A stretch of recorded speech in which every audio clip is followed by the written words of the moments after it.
એક સામાન્ય ઝૂલતી વસ્તુ જેમ કે કોઈ ચર્ચનું ઝુમ્મર શું એ સમયને માપવાની આપણી આખી રીતને બદલી શકે? લાગે તો નહીં, પણ એવું જ થયું. આજે આપણે એ જ અદ્ભુત વાર્તા વિશે વાત કરીશું કે કેવી રીતે એક સાવ સાદી લયે આપણી આધુનિક દુનિયાનો પાયો નાખ્યો. કેવી રીતે? એક સાદું વજન અને સમયનું માપણ? આ વિચાર ભલે થોડો અજીબ લાગે, પણ એની પાછળનું વિજ્ઞાન સદીઓ જૂની એક મોટી સમસ્યાનો ઉકેલ હતો. તો ચાલો આ રહસ્યને સાથે મળીને ઉકેલીએ. તો સમસ્યા શું હતી? જુઓ, આજની જેમ ઘડિયાળો તો હતી નહીં, એટલે સમયનું એકદમ ચોક્કસ માપ કાઢવું લગભગ અશક્ય હતું. લોકો કુદરત પર જ નિર્ભર હતા, અને કુદરત, એ કંઈ હંમેશા ભરોસાપાત્ર નથી હોતી. એક ઉદાહરણ લઈએ. સૂર્યઘડી.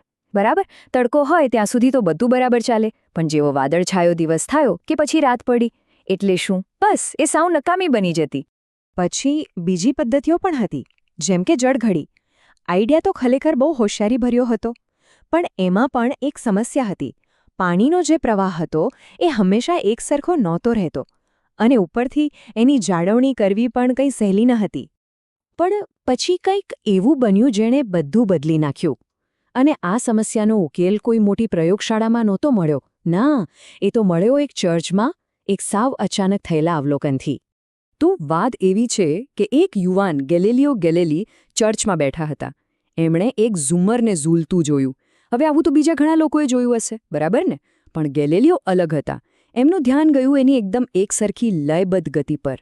અને બસ ત્યારે જ એમના મગજમાં એક ઝબકારો થયો. એમણે જોયું કે ઝૂલો ભલે મોટો હોય કે નાનો, એને એક ચક્કર પૂરું કરવામાં હંમેશા એક સરખો જ સમય લાગતો હતો. આ તો કુદરતનો એક ભરોસાપાત્ર ધબકારો હતો. એવો ધબકારો જેની દુનિયાને સખત જરૂર હતી.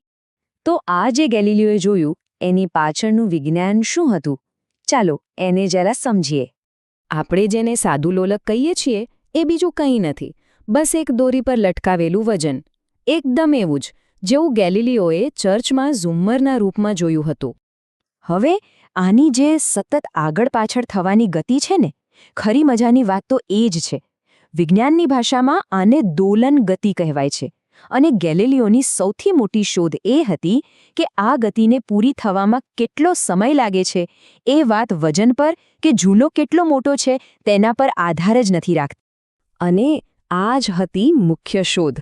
એક આખો ઝૂલો પૂરો કરવામાં જે ચોક્કસ સમય લાગે છે, જેને આપણે આવર્તકાળ કહીએ છીએ, એ અદ્ભુત રીતે એકસરખો રહે છે.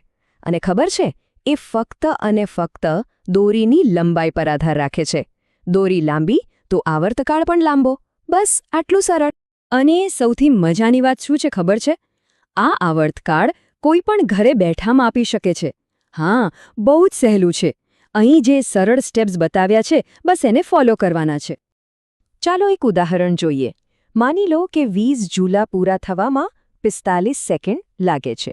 તો એક ઝૂલાનો સમય કેટલો થયો? બસ 45 ભાગ્યા 20 એટલે કે 2.25 સેકન્ડ. એકદમ ચોક્કસ. આટલી ચોકસાઈ એ પહેલાના જમાનામાં તો શક્ય જ નહોતી. ઓકે, તો હવે આપણી પાસે એક ભરોસાપાત્ર કુદરતી ધબકાર તો છે. પણ મોટો સવાલ એ છે કે આ અવલોકનને એક સાચે જ કામ કરતી ચાલતી ઘડિયાળમાં કેવી રીતે ફેરવવામાં આવ્યું? આ આખી સફર શરૂ થઈ ગેલિલિયોના વિચારથી. એ પછી લગભગ 50 વર્ષ લાગ્યા અને ક્રિશ્ચિયન હ્યુજેન્સ નામના વૈજ્ઞાનિકે પહેલી સફળ લોલક ઘડિયાળ બનાવી. અને પછી તો જુઓ, જોતજોતામાં આ ઘડિયાળો આખી દુનિયામાં સમય માપવા માટેનો મુખ્ય આધાર બની ગઈ. તો લોલકનો જે દબદબો હતો, એણે આજની જે અત્યંત ચોક્કસ સમય માપવાની ટેકનોલોજી છે, એના માટે એકદમ મજબૂત પાયો નાખી દીધો. એમાં કોઈ શંકા નથી કે લોલક ઘડિયાળો ક્રાંતિકારી હતી. પણ આજે આપણી પાસે ક્વાર્ટઝ ઘડિયાળો છે. એમાં એક નાનકડા ક્વાર્ટઝ ક્રિસ્ટલના અત્યંત ઝડપી કંપનનો ઉપયોગ થાય છે. અને આ કંપન એ લોલકના ઝૂલા કરતાં અનેક ગણા વધુ સ્થિર અને ચોક્કસ હોય છે. એટલે જ આજની ઘડિયાળો આટલી સચોટ હોય છે. વિચારો, ટેકનોલોજીમાં આટલી મોટી ક્રાંતિ, એની શરૂઆત ક્યાંથી થઈ? એક સાવ સાદી, વારંવાર થતી પેટર્નના અવલોકનથી.